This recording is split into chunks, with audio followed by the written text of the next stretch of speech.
እንኳን ወደዚህ ቻናል በሰላም መጣችሁ እያልኩ እንግዲህ ለዚህ ቻናል አዲስ ከሆናችሁ ላይክ፣ ሼር፣ ሰብስክራይብ በማድረግ ቤተሰብ እንድትሆኑ እንተባበራለን። ቀጥታ ወደ አጭር ስፖርታዊ መረጃዎች እንሄዳለን። የመድፈኞቹ ተጫዋች የሆነው ሚኬል ሞሪኖ እንግዲህ ጉዳት እንዳጋጠመው ሁላችንም የምናውቀው ነገር ነው። ታዲያ ይህ ጉዳት እንግዲህ ቀዶ ጥገና ሊያደርግ እንደሚችል እንግዲህ አትሌቲክ እየዘገበ ነው ማለት ነው።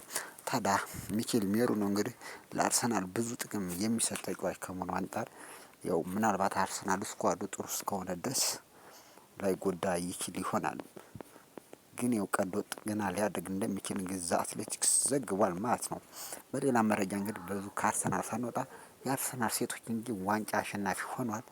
የአምና የአውሮፓ ሻምፒዮንስ ሊግ ዋንጫ አሸናፊ ሆነው የአርሰናል ሴቶች ቡድን እንግዲህ ዘንድሮ የዓለም ዋንጫን ለመጀመሪያ ጊዜ ማሸነፉ እንግዲህ እንትን ብለው ኮርቲሲያንስ የሚባል ክለብ ነው እንግዲህ 3-2 በሆነ ውጤት በማሸነፍ እንግዲህ ወርልድ ሻምፒዮን የሆኑትን ማለት ነው።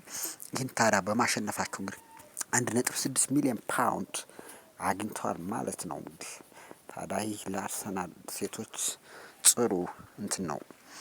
በሌላ መረጃ እንግዲህ ወደ ጣሊያን ቶሪን ስነድ እንግዲህ ጁቬንቱስ 3-4 በሆነ ውጤት አሸንፏል። እንግዲህ ጁቬንቱስ እንግዲህ ማሸነፉን ተከትሎ 45 ነጥብ በመያዝ አራተኛ ደረጃ ላይ ተቀምጧል ማለት ነው። የጁቬንቱስን የማሸነፊያ ግቦች እንግዲህ ግሊሰን ቤርመር 2 ጎል፣ ማካኔ 1 ጎል እና ዴቪስ ሌላኛውን ጎል ማስቆጠር ችለዋል ማለት ነው።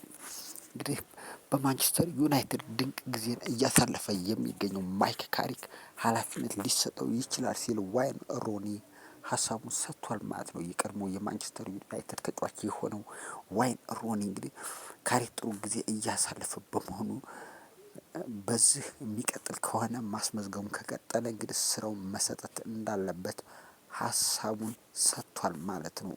የማንቸስተር ዩናይትድ ተጫዋች የነበረው ዋይን ሮኒ በሌላ መረጃ እንግዲህ ሚኬል ሜሪኖ መጎዳቱን ተከትሎ አርሰናል እንግዲህ ተጫዋችን ለማስፈረም እንግዲህ እየተንቀሳቀሰ ነው የሚገኘው። እንግዲህ በዚህ ራዳር ውስጥ ከገባው አንዱ ስኮትላንዳዊ ወጣት የፊት መስመር ተጫዋች አጥቂ የሆነው ጄምስ ዊልሰን ማስፈረም እንደሚፈልግ እንግዲህ በውሰት ለማስፈረም እንደሚፈልግ ፋብሪዞ ሮማኖ እየዘገበ ነው የሚገኘው ማለት ነው። ይሄ ለአርሰናል እንግዲህ ምናልባት የሚሳካ ከሆነ የምናየው ነው የሚሆነው።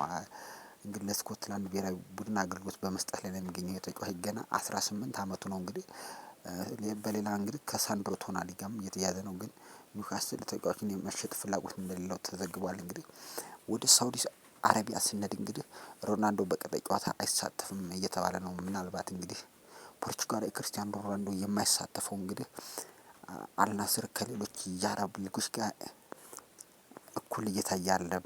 የሳውዲ ኢንቨስትመንት ግሩፕ እንግዲህ አሪፍ ከሌሎች ክለቦች ጋር ያለው እንትን ለአልናስር በጣም እንትን ነው። ከመጋረጃ ጀርባ እንግዲህ ትልቅ ተጽዕኖ አለው። ለአልሂላል ሲል እንግዲህ ሀሳቡን ሰጥቷል። አልናስር እንደ አልሂላል ለዝውውር ከፍተኛ ገቢ በጀት አይደረግለትም። አልናስር በቃ በሙስና ላይ ነው። አሁንም ለአልናስር በቃ ድጋፍ እየተደረገ አይደለም በማለት እንግዲህ ሀሳቡን ሰጥቷል ማለት ነው። እንግዲህ ሁላችንም እንግዲህ የምናየው ይሆናል ማለት ነው። እንግዲህ የዛሬ የነበረ ስፖርታዊ መረጃ ይሄ ነው።